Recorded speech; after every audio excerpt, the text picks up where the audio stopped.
Let's throw our hands in the air as we soar through the sky. Yatta! We'll catch the sun with your hand in mine, and if we work as a team, everything will be fine. Yeah! Oh, it's Cure of the What Now? Let's henshin and start the show!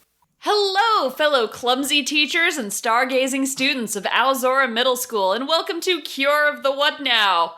Yeah, that's the name of the show. The only show, in fact, where we know that sometimes one episode is 2 episodes. Absolutely. Also, we know that Kaburun is missing. We're gonna have to solve this mystery. Where are they? Where is my child? The last intro that we do is a special clue that will help you later. I have no idea what that reference is, but I just needed to try to make it.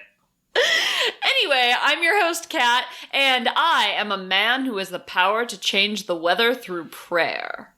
Excellent. I'm your co-host, Joel, and I'm really intensely just drumming, focusing, sending you all of my spiritual energy. That's gonna quadruple the effects of my prayers! We got this, bro! Those clouds, they don't stand a chance! I do gotta say, saying something like that quadruples the energy feels weird, because you are applying mathematical terms to the spiritual realm, and I always feel like those two should be separate. Well, and I thought it was weird, too, because they said that his prayers were 100% effective, and then they were like, doing the drums quadruples it. How do you quadruple something that's already 100%? What if he has enough energy on his own that once they add the drums and there was something else that increased the effects of the fire, I think, maybe that bumps it up to 100. Okay. If it was someone with a lesser spirit and they quadrupled it, you'd still only have like a 50% chance that it works. You want to know something wild? What's that? We are way getting ahead of ourselves here. That's true. We have not yet started in on the succinct summary. So, all you listeners out there, you beautiful people who allow us to ramble about cartoon characters, you may have noticed that we did not upload an episode last week. We didn't feel like it. I don't know if this is too heavy. There's a chance that this will just be edited out and it won't even be on the bloopers extra reels. But, like, take care of yourself.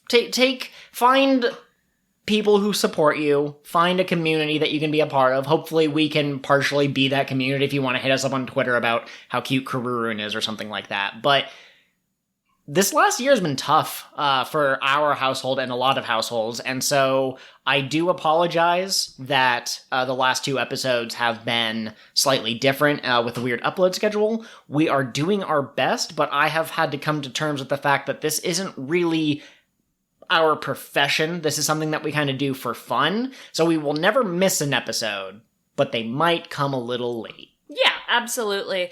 Like Joel said, we're doing this for fun and as a way to relax, right? A self-care thing. And if your self-care thing starts to damage your mental health, then maybe you're doing it too hard. Joel is a beautiful former honor student, so everything he does hard. So, everything has to be on a deadline, and like if I don't get it edited within like 12 hours, it's the biggest freak out ever.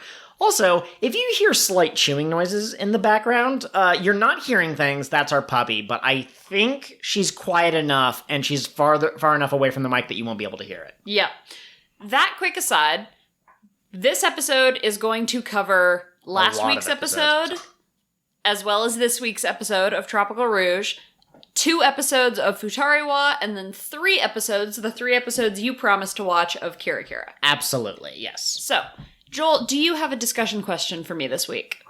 You have a discussion question this week that you wanted to ask last time about The Amazing Race. Yes! So please set up the discussion question, because I was unclear on exactly how you wanted to structure this.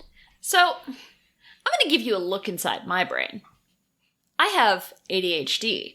And sometimes when I have ideas, I'm so excited about them that I jot them down as things like JoJo's, Stan's, PreCure. And in the moment, there was some sort of brilliance going on there. Right. But later, I have no idea what thoughts I was thinking, and I have to try to puzzle it out. Like, was I asking what Stan's the PreCure I would have? So with The Amazing Race, I don't remember if I was asking, like, who would be on what team, or what would it be like. I just remember thinking that Manatsu as a contestant on The Amazing Race would be really funny. Okay, so let me help you out here.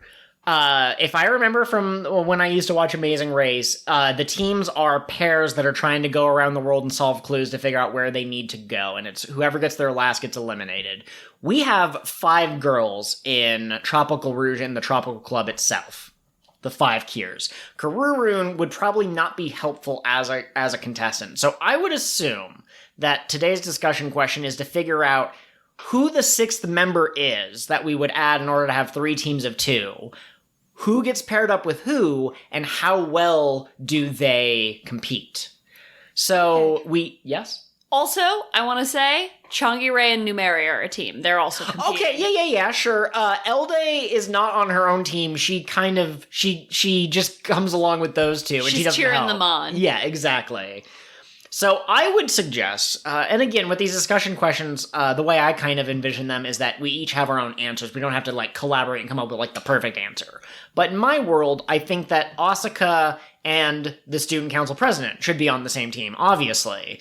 And then you would get Manatsu and Sango. Manatsu ships well with Laura as well. However, Minori and Sango don't really have much synergy in my mind, so I think that Sango Manatsu makes more sense, and then you get Minori Laura, who have had lots of interactions. Oh yeah, Minori has basically taught Laura to be a person.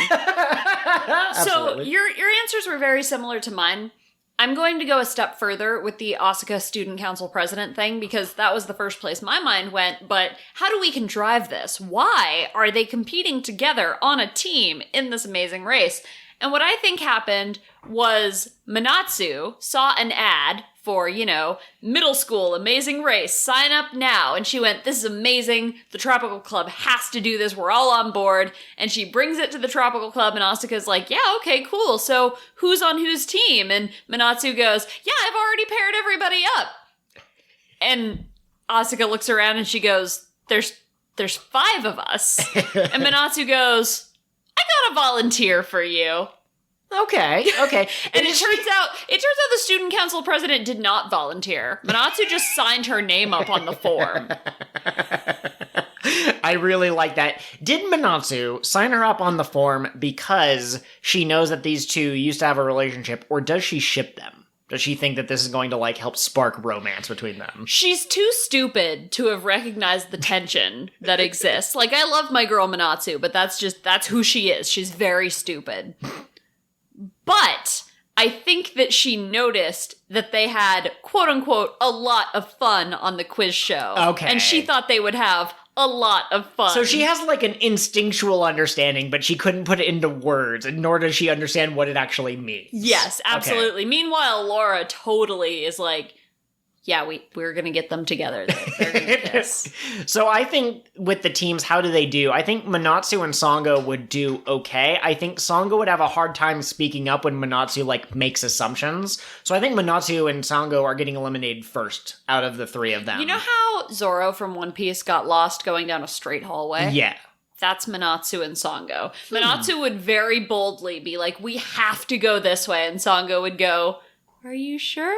And Manatsu would go, yes, it's this way. We gotta go. And Sango would go, okay, let's go. Completely unrelated, but one of my favorite reality TV shows, I think it was just called The Mole, which is a bunch of people competing, but one team member is secretly a saboteur. And every week they have to guess who the mole is. And there's various clues.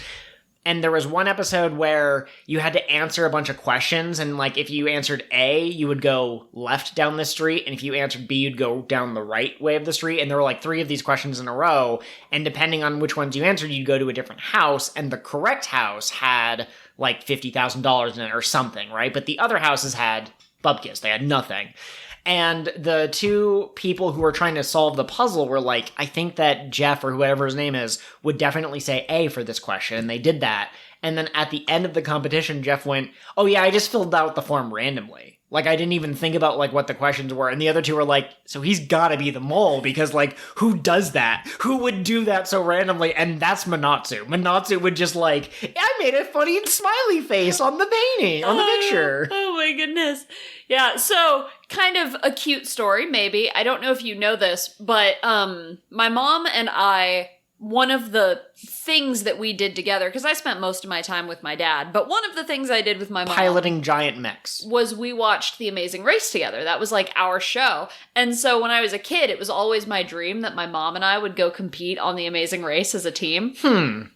I think you two would kill each other, which relates me, which is actually, I got to Manatsu and Sango would get eliminated because Sango doesn't have the assertiveness to override Manatsu's energy. I think Laura and Minori get along pretty well, but I think they would absolutely kill each other if they competed, because I think Laura's wild childness and Minori's like, we gotta stick to the plan, would not work out at all. Now here's the thing, you may be right, but I have to back up a minute. I just said, this was my dream. And you looked at me, you took me gently by the hand, and you said, sweetheart, what a stupid dream that was for you. No, it's a beautiful dream, and I get why you would have it, but it's just one of those realities, you know? It might be fun if me and my family were on some reality TV show, but we don't always see eye to eye, and I think that we would also implode. My mom and I are both kind of alpha female types, and she does not take being wrong very well, or at all. Like,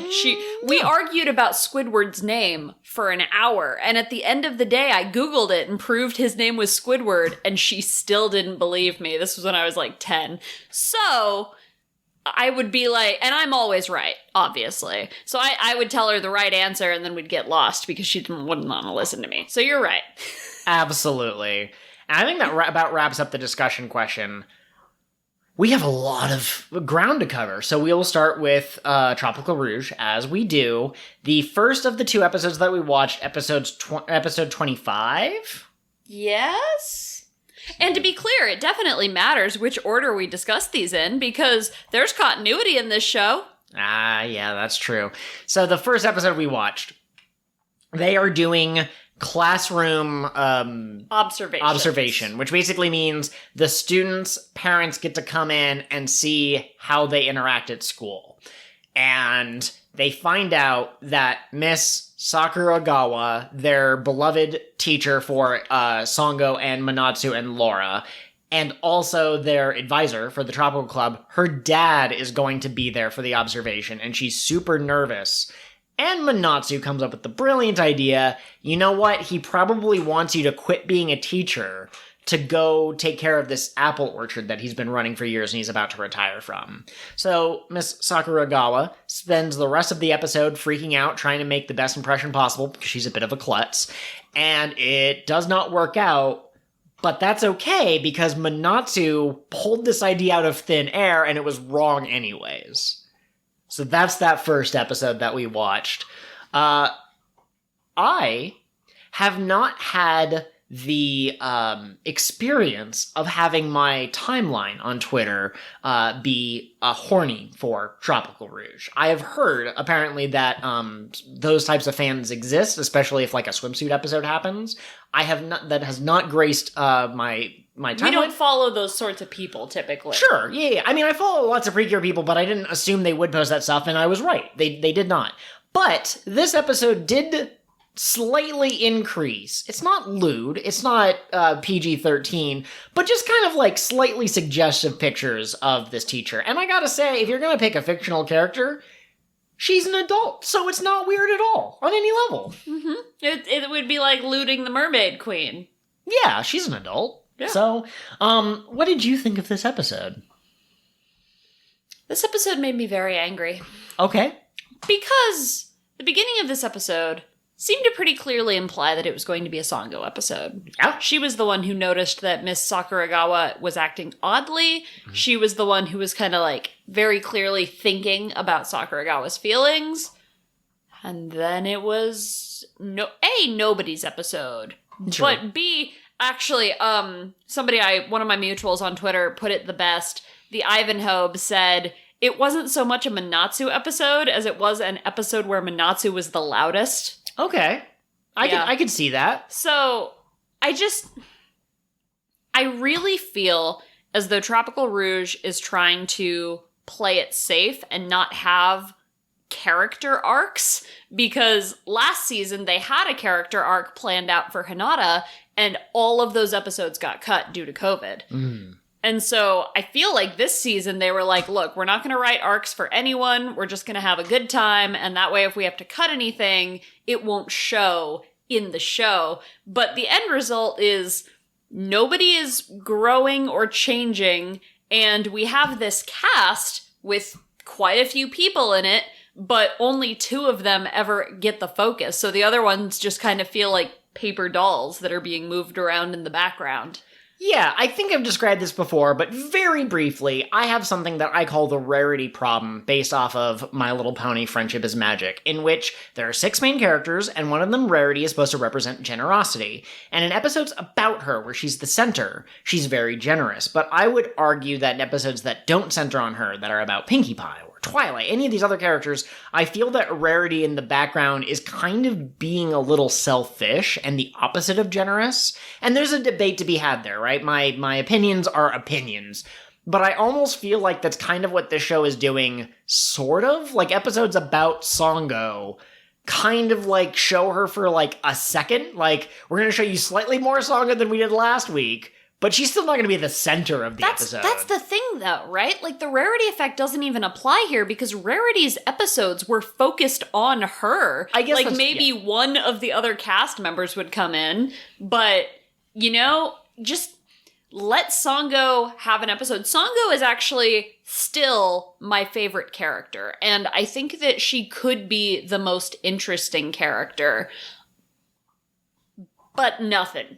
No Sango time. This is the first time she got the "today you'll be dancing with me" end card, and it didn't feel earned. I saw her at the end there and I went, no, you didn't give her any time. Give her some time. Absolutely. I will say you're right that the connection between the Rarity problem and this is not as clear as I thought it was in my head. I think this is even worse than the Rarity problem, because the Rarity problem would be Sango, when she shines brightly, but in all these other episodes, she's in the background. But this show is, even when she's in the foreground, she's in the background. Yep. The Ivanhoe had a criticism of Kira Kira PreCure a la mode, longest title ever, where he basically said that characters only seemed to be like moving and progressing when the episode was about them. Sure. So like when Himari had a Himari episode, she would go through some character growth, but you never got the impression she was like doing her own thing or having her own character growth in the background, where there are some PreCure seasons where people continue to grow and change even when the camera's not on them. And then when the camera is on them, it's like, this is what I've been doing. And so with that in mind, like, Tropical Rouge is doing an even weaker job of character writing than some of the weaker seasons did. Yeah, I don't want to be a downer. If you're enjoying this series, you're allowed to enjoy the series. But when this series started, I loved Manatsu, I loved Laura, and I would have easily put Tropical Rouge as... It's hard for me to rank the shows, especially since the longer it's been since I've seen one, the less I'll remember, or maybe the less I'll remember the negative details. But my point is, as we watch this series, episode by episode, week by week, it is slowly falling down my list. I still think that the general idea and the vibe is going to put it above Healin' Good, which is definitively my bottom-ranked episode series. But I was expecting more, and we're now at the halfway point, I assume, and I've been getting more bored as opposed to more excited. Yeah, and I think that's fair. I'm still having fun with it. I think it is a fun, fluffy, turn your brain off show. And like Joel has said a few times, we don't really like to rag on the things that we didn't like, but I just didn't have fun watching Healing Good. Like, I didn't. And so that gives Tropical Rouge some points, but I'm just begging for a little bit of character writing. Children can appreciate more complex stories than we give them credit for. Shout out to a YouTube video that just premiered recently about that, comparing Studio Ghibli movies, Ghibli, however you want to pronounce it, with Disney movies. We will link that in the description it's called the description on Podcatchers too. Yes, it's called Why Are Disney Adults? Yes. Do we want to talk about Asuka's quote-unquote episode? Yeah, that was an Asuka episode, I guess. Because Dad can change the weather. Go ahead and give me a... With his mind bullets. So the Tropical Club meet a girl who's in the same class, or the same year as Manatsu in one of the other classes. She really wants to do a Star Twinkle club activity. She wants to have an astronomy club, but she can't get anyone interested. Manatsu is, of course, super interested. So what does the Tropical Club do? They offer to set up like a viewing party and to pass out the flyers, and they're dressed up with like planet heads type things, and they're lighting up. And they get a bunch of people to come to the festival. The day of the festival, there's a weather forecast. It might be too cloudy to see the meteor shower. That's the event that they're going to go view. And it turns out that Asuka's dad is known as, like, the good luck weatherman or something like that. So he prays, and apparently he can clear away all the clouds in the sky. And the very barest thread of character development seems to be that Asuka is embarrassed by her dad because, like, what a silly thing for him to do. And he has, like, this outfit. It doesn't look that ridiculous, but I guess to her it's embarrassing. But then the weather clears and they get to see the event, and it's super cool. And that's basically it. At one point when the Yarne Da shows up, Asuka / Clear Flamingo is like, we gotta protect their Kira-Kira-all. I'm sorry, their motivation power. And I'm sorry, their twinkle imagination? No, back up. You had it right. So I guess that's her character growth, is that she's no longer embarrassed by her dad. But it's never explicitly stated that she's embarrassed. You just have to kind of pick that up from her facial expression, because it's more about this classmate who we're never going to see again. I want to preface this with, I did enjoy this episode, to be clear. Okay. I thought it was a lot of fun. I thought it was funny. Asuka doesn't strike me as the type of person to be embarrassed by her family. The way that she spoke about her dad and her brother and how a family is a team, like, I think that it would have been better if Laura had started making fun and been like, haha, that's your dad? He looks like such a doofus. And Asuka had been like, if he's a doofus, I'm a doofus. Team doofus. Okay, yeah, I would enjoy something like that. I will say that Asuka's character seems to have shifted. In that first episode, she was kind of like this badass almost. Like she beat up that guy who was picking on Manatsu or whatever. But lately it feels more like her character is, she doesn't want people to know that she's soft on the inside, and she kind of like blushes and is embarrassed when people find out that she plays this Animal Crossing-like game or she likes cute things. And so from that perspective, it makes sense. But I agree that we seem to have lost some of Asuka's character along the way. Mm-hmm. So I also liked this episode. My favorite part was the villains. They're a family. Like, the show has not explicitly made a big deal about it, but like, if at some point the Witch of Delays decides that you have failed me for the last time, Elda, like, I absolutely believe that the other two, Changi-Ray and Dr. Numeri, will turn against her because they have such a tight cohesion. So Elda is like, do you know what shooting stars are, or what a meteor shower is? And Changi-Ray is like, I've never heard of it. And at the very end of the episode, after they've been defeated, all three of them are watching the meteor shower from, like, the ocean. They're not interacting with the humans. And Changi-Ray and Numeri are both like, wow, this is incredible. It's like, oh, they're a family. And Elda's so happy that she, like, heard about this and introduced them to it. Yes. They're really cute.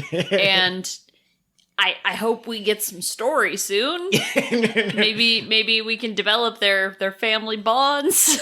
Yeah. Do we want to talk about Futari Wa or Kira-Kira?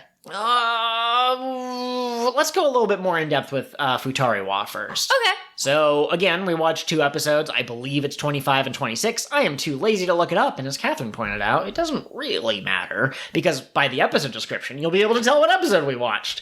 They have finally defeated Ilkubo. And I mean, that's basically it, right? Episode 25 ends with them getting the 7th Prism Stone, and they're able to go to the Field of Light. So the next... Oh, wait, no. We already got that. We covered that. We covered that. The next episode, they go to the Field of Light, and they meet the OG PreCure Giant Lady. And in case you haven't heard that bonus episode, one of the special attacks that they get in Star Princess? No. Well, we specifically were talking about Heartcatch That's when we right. started the PreCure Giant Lady. Right. So in Heartcatch, their final ultimate save the day friendship attack is they create a giant PreCure Giant Lady. And so it turns out that the queen of the field of light is a giant CGI queen lady, and everyone's super happy that the world has been restored, and there's some, like, mushroom people. They're fantastic. They meet an old guy, and the joke is that he's old, and he can't remember things quite very well. I don't know if you've ever heard that joke before. And then, who shows up at the very end but Ilkubo? He looks a little different than he used to look. He kind of looks like this bulbous mass. And honestly, there's nothing that really happens in this episode that I remember, so I'm just going to lump these two episodes together. In the next episode, the girls get dragged to the world of darkness and they come face to face with Jakku King. And they try to defeat him and Ilkubo, and they can't, but then they go, you know what? We have friends. And the Queen of Light shows up and she goes, yeah, we have friends. And then they beat Jakku King, and the world is saved. The bad guys have all been wiped out. The Prism Stones have been restored, returned, gathered. They've made the wish to Shenron. I mean, they fixed the field of light. And you had a tearful goodbye. We'll never see each other again. And then at the very end of the episode, they come back, and looks like Mipple and Meppel and Pullen are all going to be living in the human world now. And we get a cute moment where it looks like Nagisa and Meppel aren't going to say goodbye because they've always been very antagonistic towards each other, brother-sister kind of thing. But then they finally break down and they, oh, I'm going to miss you. And then when he shows up again in her house, he's like, hey, take care of me. And she goes, aw, you little... Stop, get out of my house, you little gremlin. Joel, are monster. you cursing on my wholesome Precure podcast? You can't do that. I'm sorry, I couldn't think of an appropriate word that had the same amount of emotional energy, You cur! You little lump. You little ham tower looking bitch. Oh, man. I liked this episode. I'm talking about the furthest one along. I liked it as an ending to the series. Yep. And so it's weird to me that we've got more series to go.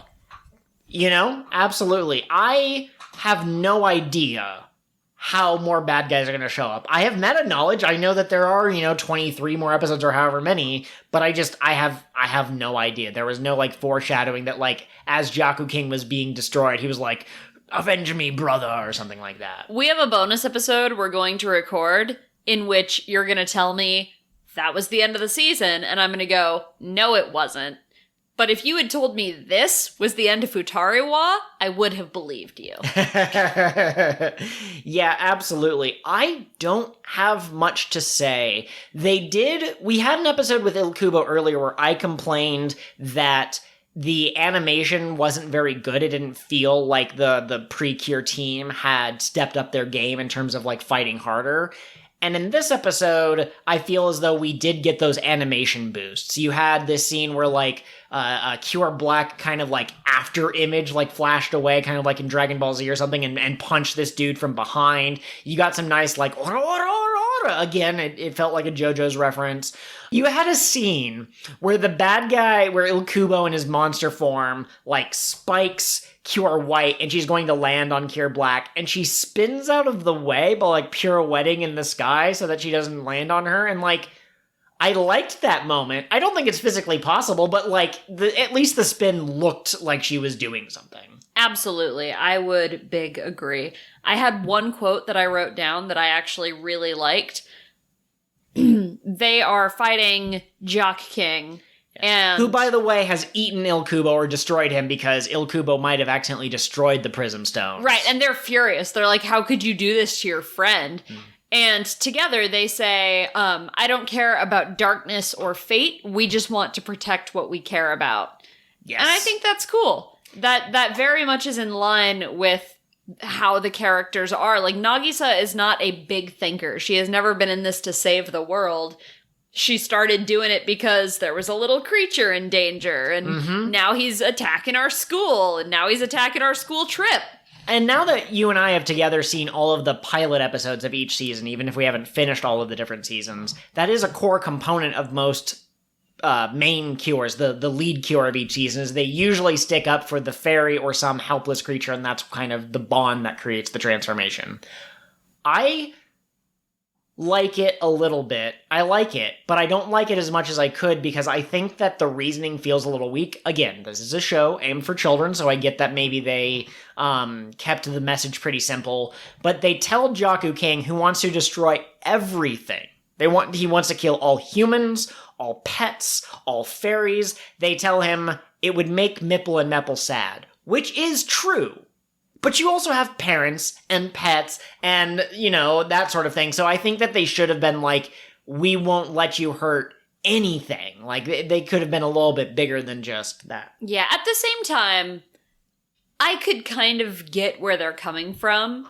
Because if somebody told me, I'm going to destroy the world, and I, for some reason, was in a position to stop them, I wouldn't be motivated by thoughts of the world. I would be like, I'm not going to let you hurt my husband. Well, I know, but Nagisa has a brother, and Honoka has a grandma and the Chutaro, the dog that can apparently talk. And so, to say it will make Mipple and Mepple sad, as opposed to it will kill Mipple and Mepple, and as opposed to saying you're going to hurt my family and my friends. It's literally just these two fairies are the only two things that matter. I think they could have broadened the scope a little bit, and it still would have been believable. Okay, that's fair. I also didn't like Ilkubo coming back as a monster mode kind of guy, just because I feel like we should have gotten that from all of the villains, if that's a thing that Jock King can do. Yeah, they gave no explanation. There was no, as he was being defeated, his spirit left his body and that, festered or something. So, again, it was a little light on exposition, and if it had been 20 minutes of exposition, I'd be complaining about that, but I think a little bit more as to explain that he represents the darkness in your heart or something like that. Yes. Now, you watched 3 episodes of Kira, and I'm not going to make you go episode by episode and go really in-depth. No, I got you covered. I planned for this. Oh, okay, I planned for this, but you go. You do yours. So I didn't mention this during the CL Bibbery episode, which definitely canonized their ship.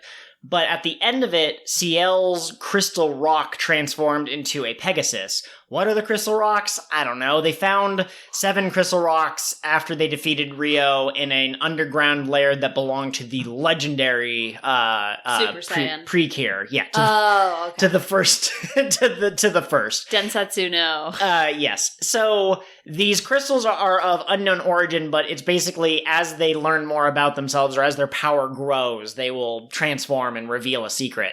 So these 3 episodes were the episodes for Himari and Aoi and Yukari? No. Yes, Yukari to get their transformed crystal rocks, which transform into their personas, right? It turns into a squirrel for Himari, and it turns into a lioness for Gelato, and it turns into a cat for Yukari. I didn't notice exactly what was happening, but Kat, you pointed out to me what I thought was that they were each learning a valuable lesson. My Little Pony has something very similar where each of the main 6 blah blah blah. But what you pointed out was that it wasn't necessarily that they were learning a lesson or overcoming a hardship. It was more specific to what it is that they like. So I guess CL's like is Bibbery, although I thought that episode was more about sharing and empathy and that sort of thing. If I can interject, I believe that the thing that CL learned that she loved, right? Because I think each of these episodes are embracing the thing that you love. I think the thing that CL learned was she loves to share the sweets she makes with other people. Her whole issue with her brother was that she was selfish and making sweets was about her. And so over realizing what she had done to him and kind of reconciling with him and then meeting Bibbery and wanting to make Bibbery smile with her sweets, she has now learned that sweets are about more than her own personal glory. Gotcha. So it wasn't necessarily about Bibbery. It was that Bibbery was the first chance that she had to express this newfound idea. Okay, I really like that. Aoi's episode, she was it seemed like she was content to not rock out as hard as she wanted to rock, but then by the end of the episode, she learned to rock. So the thing she loves is to rock, to put her energy and her passion into her music. Himari met Sensei Tachibana, Dr. Tachibana, I don't remember. The guy who wrote the book that she carries around. Yeah, so basically her hero. And he was like, do you want to learn science with me, Willy Wonka style? And she's like, yeah, I want to learn science with you. And so science is the thing that she loves. And Yukari's episode was potentially the most deep. It turns out that Yukari actually kind of hates herself a little bit, and Eliseo tries to turn those feelings against her, but then Yukari realizes that she's allowed to like herself, give herself a little bit of grace. Yeah, a little grace, leeway was the word I was going to use. And so the thing that she likes is herself, which sounds kind of funny, but you know, it'll color how she interacts with the other girls as well. The Yukari episode holds a special place in my heart because I think it is a beautiful depiction of what it's like to move through the world with depression. Yukari has tried all of these things to fill this hole in her heart, and she's good at all of them, but none of them make life interesting to her. And what she's found over time, as she spends time with the Kira Kira girls, is that what makes life interesting is other people. And these people were able to see her and see that she's not actually perfect at everything and that she has flaws, and they enjoy spending time with her anyway. So maybe she can enjoy spending time with herself, even though she knows deep down that she's not as perfect as everyone says, because a perfect person would enjoy things. Okay. And that's very personal for me. And I just thought it was a really beautiful and well done episode. Absolutely. I think that it was a very interesting look into something that's a little bit deeper than you might see from, again, Healin' Good or Tropical Rouge. I think my favorite episode might have been Himari. Aoi is still my girl. Like, she showed up on screen in episode 3 or whatever it was, and I just imprinted on her like a baby chick. I was just like, she's my character. So no matter how great she is or how flat she might fall by not having enough episodes, I'm still going to point to her and be like, yes, Aoi. But Himari had the most character growth, in my opinion, insofar as her thing has always been that she's shy. She's very smart, but she has a hard time communicating with other people. But between, you know, opening up to the girls at the Kira Patissier, between her, learning to explain sweets in the churro episode, and now going up on stage with Dr. Tachibana and learning that sometimes it's okay to make mistakes in science and you gotta keep working and that sort of thing. Like, she has had the most character growth out of these 4 characters who have had their crystal animals take shape. Yes, well, and you said, you know, the thing she learned to love is science, and kind of, but I think what it really is she loves to teach people. She loves to share her knowledge. And seeing her grow over this season, I think, is really delightful and is kind of what I would like from Tropical Rouge, what we were complaining about earlier. Because like you said, Himari has slowly over the course of the series been coming out of her shell, and she's realized, you know, it doesn't matter how much knowledge I have about sweets. If I can't bring myself to share it, then the knowledge is kind of wasted. Absolutely. I also really liked that, you know, Himari knows all of the science behind sweets, right?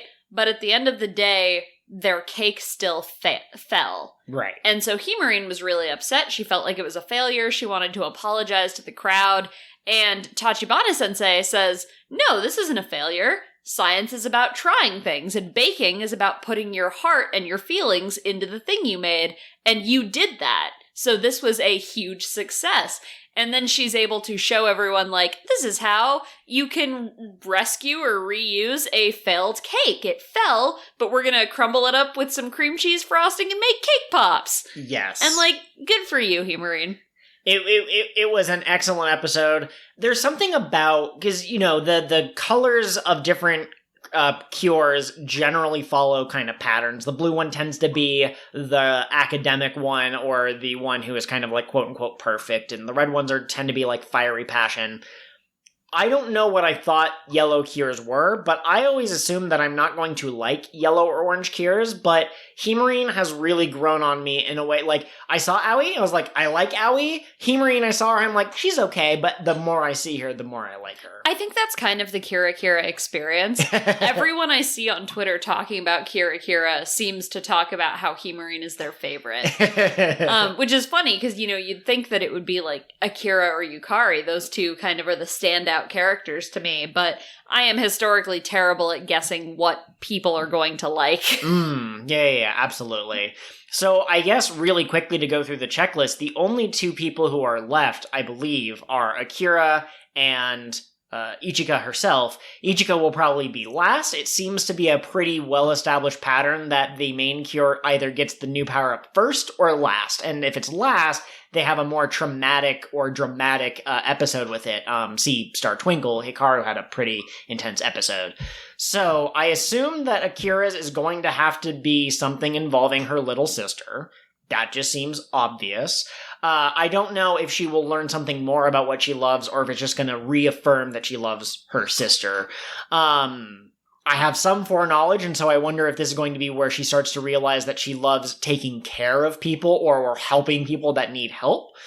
But then Ichika's episode, I really don't know. I have no guesses as to what it is that she might learn to love because she already loves baking. She's already the girl who explodes with Kira energy even if she's not the best. Yeah, it's weird. I remembered all of their episodes, but I cannot remember Ichika's. It just swooped out of my brain. It's shooby-dooby sweets timed out of there. Also, I just gotta really quickly say, I thought for sure that Yukari's episode where she got her crystal cat was gonna be the one where she turns into a cat, but apparently I'm not there yet. Does she turn into a cat? That sounds like a spoiler.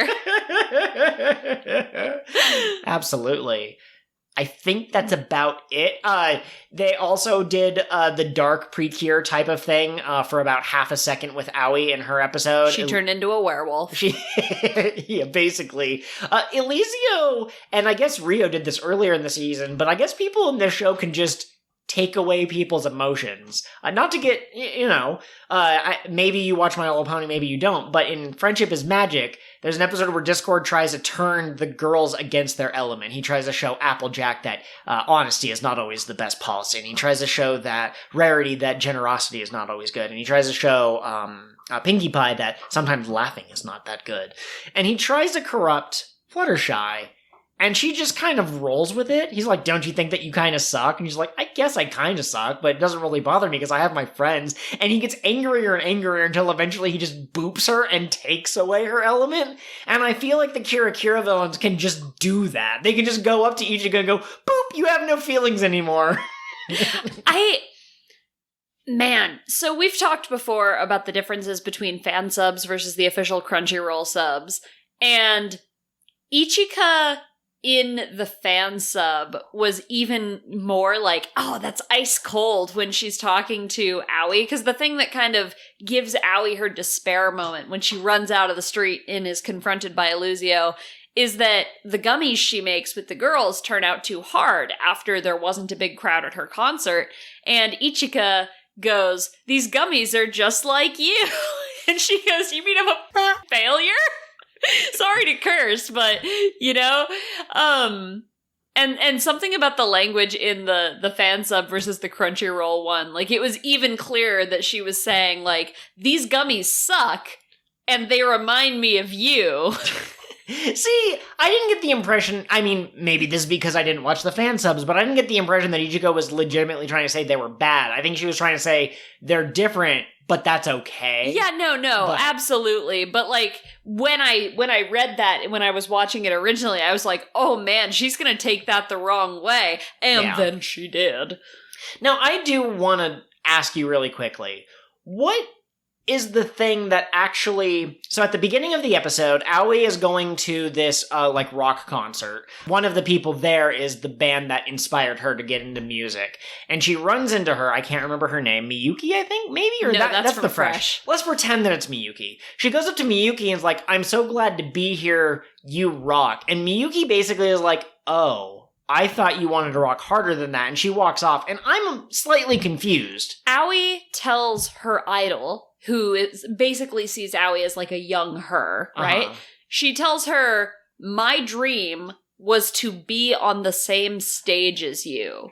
So as of this festival, my dream is complete. So she is settling. Okay. Yeah, exactly. Whereas this rock star is like, I thought you wanted to go all the way to the top. You're settling for just being on the same stage as me. You don't care about music at all. I guess, yeah, I've never gotten the impression from Aoi that she ever gives less than 100%, so I get being disappointed that the crowd wasn't as big, but it seemed like the crowd wasn't as big because she wasn't rocking hard enough, but I never got the impression that she never did, so I think she had a moment of doubt, and then that just created this downhill slide. But then at the end, she decides that she's gonna rock as hard as she wants, and that's awesome. So, yeah. Okay. I believe we have one tweet in a bottle this week. And it is from James, that one welder guy on Twitter, who has pointed out this is the second episode in a row with no Kururun. So Joel, for this week's legitimate theory or crack theory to end out the episode, you pick, where is my child? Where is Kururun? I think that the answer to most questions are actually a lot less satisfying than people want them to be. I think the real answer, to just like show off my amazing insight into human experience, I just assumed that they kind of like didn't feel like putting Kururun in the episodes. Like, they legitimately forgot that Kururun's there. They realized that Kururun isn't adding anything. And so I just think that it was like a time saver type of thing. But my crack theory is that Kururun has a girlfriend and has been spending all of Kururun's time, because again, they use they pronouns in the subtitles, but Kururun is spending all of their time with this significant otter, and we're going to have an episode where it turns out that Kururun wants to leave, wants to elope with this other person, and they realize how much they want Kururun on the team. Okay, so I was thinking, that it turns out Kururun is pregnant. And that made me think, of the term empreg, which made me think Kururun is they-themnant. Could I be pregonant? Excellent.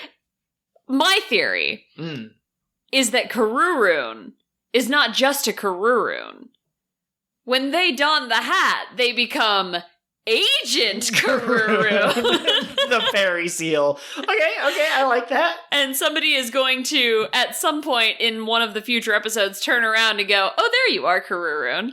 What if Kururun, despite seeming like an innocent fairy that basically just eats and sleeps all day like a cat would, that can only say its own name, their own name, what if Kururun is a advanced life form that has been running experiments? And normally, Kururun runs these experiments while all the girls are asleep. Kururun doesn't need sleep. We have no evidence that, that's why Kururun is napping during the day. So that Kururun can be up in the middle of the night without getting tired. Okay. Also, if one of your energy drinks goes missing, that's also Kururun. Don't worry about it.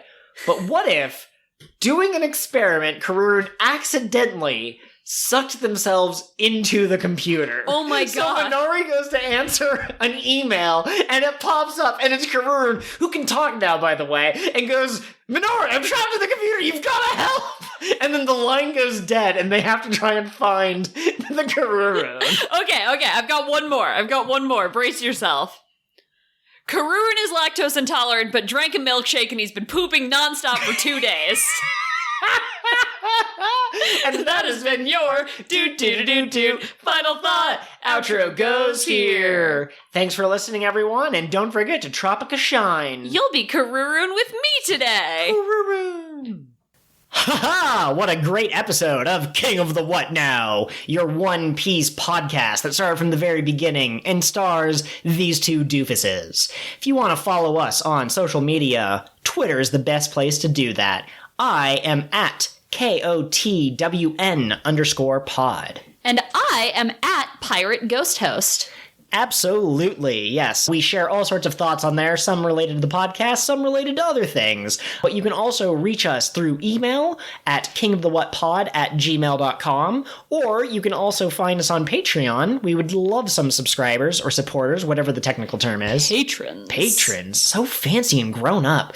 And you can find that at patreon.com/kingofthewhatpod. You can find all sorts of things like bonus episodes, and you get to see the full cold open candidates, not just the ones that make it into the episode. Maybe someday if I learn to draw, I'll put stuff up there. We're always looking for suggestions and feedback. And speaking of which, please take a moment to rate and review our podcast wherever you get us from. So iTunes, Spotify, Scrivener, that's for writing. But wherever you listen to our podcast, take a moment to leave a review. It helps other people find us. We are so grateful to all of our listeners, and we couldn't do this without you. Absolutely. Word of mouth is super powerful, so if you have a friend who likes One Piece and they haven't heard of us, just direct them to the latest episode. And if they hate us, they can tell us why. And if there's an actionable item, we'll try to please you. That's how this works.